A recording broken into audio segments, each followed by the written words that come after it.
بسم اللہ الرحمن الرحیم بسم اللہ الرحمن الرحیم۔ آج میں آپ کی خدمت میں سورۃ بقرہ کی آیات مبارکہ 164 کی تفسیر عرض کروں گا۔ ناچیز بندہ علامہ طالب حسین کرمانی بستی یاسرآباد چک مغل تحصیل مہر سے ضلع بہاڑی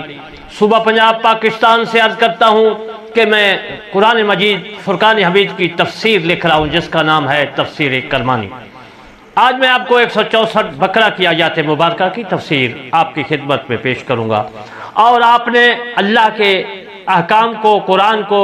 رسول کریم صلی اللہ علیہ وآلہ وسلم کے فرمان کو ہر انسان کے کان میں ضرور پہنچانا ہے۔ یہ آپ کا فرض ہے جس طرح میں اپنا فرض نبھا رہا ہوں۔ ابن ابی حاتم رحمۃ اللہ علیہ اور حضرت ابن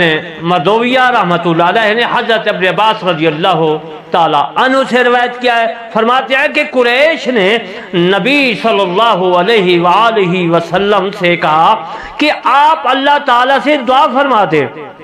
کہ اللہ تعالیٰ ہمارے لیے صفا پہاڑ کو، صفا وہ ہے ان الصفا والمروہ من شعائر اللہ، جو مکہ مکرمہ میں ہے اور بیت اللہ شریف کے ساتھ ہے، صفا اور مروہ، جس پر بی بی حاجرہ رضی اللہ تعالی عنہا نے جو ہے عنہما نے دوڑ لگائی تھی۔ تو اس صفا کو جو ہے پہاڑ جو ہے، پہاڑی جو ہے، اس کو سونا بنا دے تاکہ ہم اس کے ذریعہ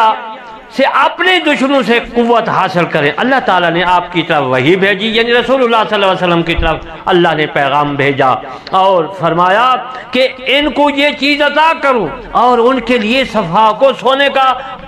بنا دوں، پہاڑ جو ہے سونے کا بنا دوں گا، اور اگر اس کے بعد انہوں نے کفر کیا تو ایسا عذاب دوں گا کہ جہان والوں میں سے کسی کو ایسا عذاب نہیں دوں گا۔ آپ صلی اللہ علیہ وسلم نے اللہ تعالیٰ سے فرمایا، عرض کیا، اے میرے رب، مجھ کو اور میری قوم کو ان کے حال پر چھوڑ دیجئے، میں ان کو ہر روز بلاتا رہوں گا، آپ کے احکام ان کو سناتا رہوں گا، نصیحت فرماتا رہوں گا۔ میرے دوستو، اللہ تبارک و تعالیٰ کا یہ پیغام جو تھا آپ نے ان کو سنانا، نصیحت بیان کرنا شروع کر دیا۔ ان فی خلق السماوات والارض واختلاف اللیل والنہار والفلک التی تجری فی البحر، اور وہ کسی طرح آپ سے صفا کے بارے میں سوال کرتے ہیں، حالانکہ وہ صفا سے بھی زیادہ بڑی بڑی نشانیوں کو دیکھ چکے ہیں۔ عبد بن حمید ابن جریر اپنی تفسیر طبری میں لکھتے ہیں، عربی کی ہے، وہ میرے پاس موجود ہے۔ سعید بن جبیر رحمۃ اللہ علیہ سے روایت ہے کہ قریش نے یہود سے سوال کیا کہ ہم کو بتاؤ، جو موسیٰ علیہ السلام تمہارے پاس نشانیاں لے کر آئے تھے، انہوں نے ان کو بتایا کہ وہ مادرزاد اندھے کو بینا کر دیتے تھے، یعنی نبینا جو تھا اس کو بینا کر دیتے تھے، آنکھ یارہ کر دیتے تھے، اور بس کی بیماری جو تھی جس کو، اور بس کی بیماری والے کو، یعنی بیماری والے کو ٹھیک کر دیتے تھے، اور مردوں کو زندہ کر دیتے تھے۔ اللہ کے حکم سے قریش نے نبی صلی اللہ علیہ وآلہ وسلم سے عرض کیا کہ آپ اللہ تعالیٰ سے دعا فرما دیں کہ ہمارے لیے صفا کو سونے کا بنا دیں تاکہ ہم اس سے یقین حاصل کریں اور ہم اس کے ذریعہ اپنے دشمنوں سے قوت حاصل کریں۔ نبی صلی اللہ علیہ وآلہ وسلم نے اپنے رب سے سوال فرمایا تو اللہ تعالیٰ نے ان کی طرف وحی بھیجی کہ میں تم کو یہ چیز عطا کروں گا، لیکن اگر اس کے بعد انہوں نے جھٹلایا تو ایسا عذاب دوں گا کہ جہان والوں میں سے کسی کو ایسا نہ دوں گا۔ آپ نے عرض کیا، چھوڑ دیجئے مجھے بھی اور میری قوم کو بھی، میں ان کو ہر روز دعوت دیتا رہوں گا۔ پھر اللہ تعالیٰ نے یہ آیات مبارکہ نازل فرمائی، ان فی خلق السماوات والارض۔ تو میں دو حوالے سونے صفا کے بارے میں عرض کر چکا، یعنی صفا کو جو انہوں نے کہا کہ سونا بنا دے۔ امام ابن وقی، فریابی، آدم بن ایاس، سعید بن منصور، ابن جریر، ابن ابی حاتم اور ابو شیخ نے کتاب عظمیٰ میں لکھا ہے، اور بہقی نے اپنی کتاب شعب الایمان میں بھی اس بات کو جو ہے تحریر فرمایا ہے۔ کہتے ہیں کہ وَإِلَٰهُكُمْ إِلَٰهٌ وَاحِدٌ جب نازل ہوئی تو مشرکین نے تعجب کیا اور کہنے لگے کہ رسول صلی اللہ علیہ وسلم فرماتے ہیں کہ وَإِلَٰهُكُمْ إِلَٰهٌ وَاحِدٌ، تو ہمارے پاس کوئی دلیل لے آئے اگر وہ ہے سچ بولنے والوں میں سے۔ تو اللہ تعالیٰ نے نازل فرمایا ان فی خلق السماوات والارض والی آیات مبارکہ۔ آپ اللہ نے فرمایا لآیۃ لقوم یعقلون، اگر وہ کچھ عقل رکھتے ہیں تو سمجھ جائیں گے۔ امام ابن جریر، ابن منذر، ابن ابی حاتم، ابو شیخ نے عطا سے روایت کیا فرماتے ہیں کہ رسول صلی اللہ علیہ وآلہ وسلم پر مدینہ منورہ میں یہ آیات مبارکہ نازل ہوئی وَإِلَٰهُكُمْ إِلَٰهٌ وَاحِدٌ۔ اس کی تفسیر میں ازیال مطلب گزشتہ اس آیات کی جب تفسیر کی تھی عرض کر چکا ہوں، اس کے مزید حوالے دے رہا ہوں۔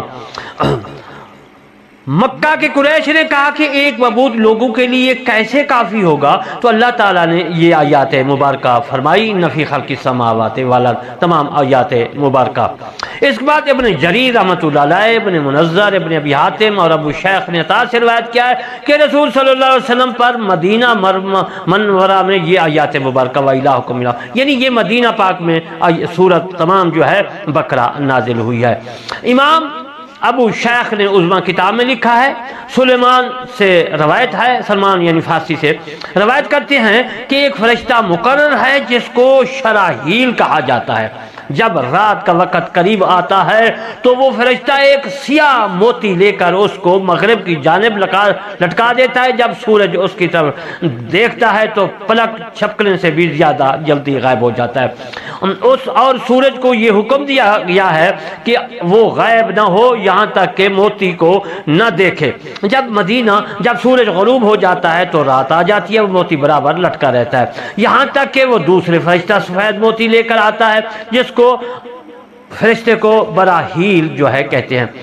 وہ طلوع ہونے کی جانب اس کو لٹکا دیتا ہے۔ جب شراحیل مطلع کو دیکھتا ہے تو اس کی طرف وہ موتی لٹکا دیتا ہے، اور سورج جب اس سفید موتی کو دیکھتا ہے تو طلوع ہو جاتا ہے، اور اس کو یہ حکم کیا گیا ہے کہ طلوع نہ ہو جب تک اس جو ہے موتی کو نہ دیکھے۔ جب سورج طلوع ہوتا ہے تو وہ ہو جاتا ہے، تو دن ہو جاتا ہے جو ہے تجری فی البحر۔ یہ آیات مبارکہ میں جو میں نے حوالہ دیا ہے یہ دور منصور سے میں نے دیا ہے اسی آیات مبارکہ کے تحت۔ امام حاکم نے حضرت جابر رضی اللہ تعالیٰ عنہ سے روایت کیا، فرماتے ہیں کہ رسول اللہ صلی اللہ علیہ وسلم نے فرمایا کہ باہر نکلنے کو کم کر دو، یعنی باہر نکلنے کو کم کر دو، نہ نکلو جب پاؤں کی آواز رک جائے، یعنی رات کو جب لوگ چلنا بند کریں، کیونکہ اللہ تعالیٰ رات کو اپنی مخلوق میں سے جس کو چاہتے ہیں پھیلا دیتے ہیں۔ اور اس کے بعد عبد بن حمید، ابن جریر، ابن ابی حاتم نے قتادہ رحمۃ اللہ علیہ سے روایت کیا، فرماتے ہیں کہ وتصریح سے مراد یہ ہے کہ وتصریح سے کہ وہ جب اللہ تعالیٰ چاہیں ہواؤں کو بادل کے لیے رحمت بنا دیتا ہے اور رحمت سے پہلے بشارت بنا دیتا ہے، اور جب چاہتا ہے ان ہواؤں کو عذاب بنا دیتا ہے اور اس کو بے فائدہ بنا دیتا ہے جو درختوں کو باردار نہیں کرتی۔ ابن ابی حاتم نے ابی بن کعب رضی اللہ تعالیٰ عنہ سے روایت کیا کہ قرآن میں ریحا کا معنی رحمت ہے اور قرآن میں ریح کا معنی عذاب ہے۔ ابن ابی شیبہ حاکم، ابن بہقی شعب الایمان میں ابی بن کعب سے روایت کیا، فرماتے ہیں کہ ہوا کو برا نہ کہو کیونکہ وہ رحمان کی سانس سے، اس لیے فرمایا کہ وہ تصریح کے معنی کرتے ہوئے فرماتے ہیں کہ لیکن تم اس طرح دعا کیا کرو، اللہم انا نسألک، یہ تمام دعا ہے۔ اس کا ترجمہ میں آپ کی خدمت میں پیش کر دیتا ہوں، اللہ ہم آپ سے اس ہوا کا خیر کا سوال کرتے ہیں، اور جو اس میں سے خیر ہے اس جس خیر کے ساتھ یہ بھیجی گئی ہے ہم اس کا بھی سوال کرتے ہیں۔ اور دوسری دعا ہے وَنَعُوذُ بِكَ مِن شَرِّهَا، اور ہم آپ سے اس کے شر سے پناہ مانگتے ہیں جس شر کے ساتھ یہ بھیجی گئی ہے۔ ابن ابی حاتم نے عبداللہ بن شداد بن حاز سے روایت کیا، فرماتے ہیں کہ ہوا اللہ کی روح میں سے ہے، جب تم اس کو دیکھو تو اللہ تعالیٰ سے اس کی خیر کا سوال کرو اور اس کے شر سے اللہ سے پناہ مانگو۔ میں تو اللہ جو ہے روح سے پاک ہے اور پھر اللہ بے مثال ہے، یہ ایک اشارہ دیا گیا ہے، ایک مثال دی گئی ہے۔ ابن ابی حاتم نے عبدہ سے روایت کیا، فرماتے ہیں کہ وہ اپنے والد سے روایت کرتے ہیں کہ ہوائیں رحمت ہیں اور اس میں سے بعض